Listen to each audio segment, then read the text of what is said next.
An unprecedented catastrophe, which is being labelled the biggest IT outage ever. We're deeply sorry for the impact that we've caused to customers, to travelers, to anyone affected by this.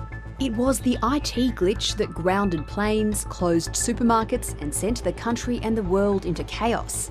It's the biggest global IT outage ever. It's impacted different businesses and different sectors of the economy in wildly different ways, and the reality is we're going to be seeing the tailpipe of this for weeks to come. The CrowdStrike crash was caused by a software update gone wrong. What we are guessing is wasn't tested sufficiently enough, which caused Windows to, give us the blue screen of death. The founder of this cybersecurity firm, RJ Uni, has been working through the weekend to get client systems back up and running. It was a marathon run with our global teams working collaboratively together. The impacts were immediate and vast for CrowdStrike itself and its millions of customers. In terms of CrowdStrike, there's brand damage here. I mean, the stock was down 10% plus. I think there still could be more damage. Investors are trying to understand what the implications here could be. The software malfunction upended Jetstar's network and left Felicity Sim's family stranded in Bali.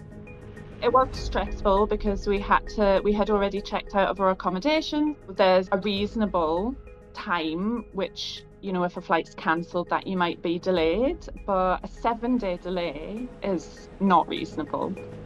Jetstar says it's working through the IT issues and has offered customers free flight moves or refunds.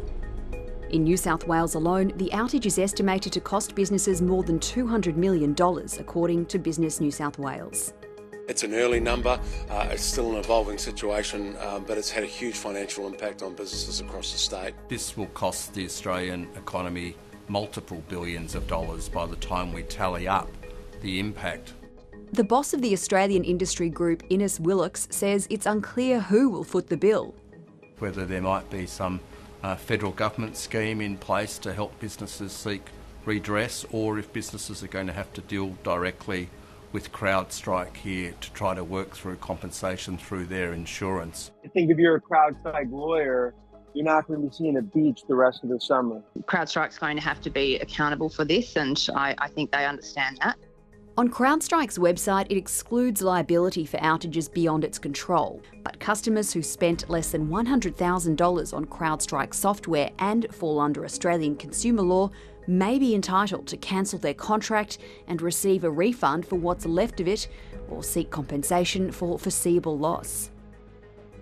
CrowdStrike has warned scammers are taking advantage of the outage and targeting customers. Experts say Australians should be alert to suspicious emails, as always. Meanwhile, some business groups are calling for government intervention to put in place contingencies to prevent a similar event causing so much chaos again. No one had really ever heard of CrowdStrike until last Friday afternoon, and what it shows is that we've got these weaknesses in our systems and they need to be addressed. An uphill battle to rebuild Australia's cyber defences.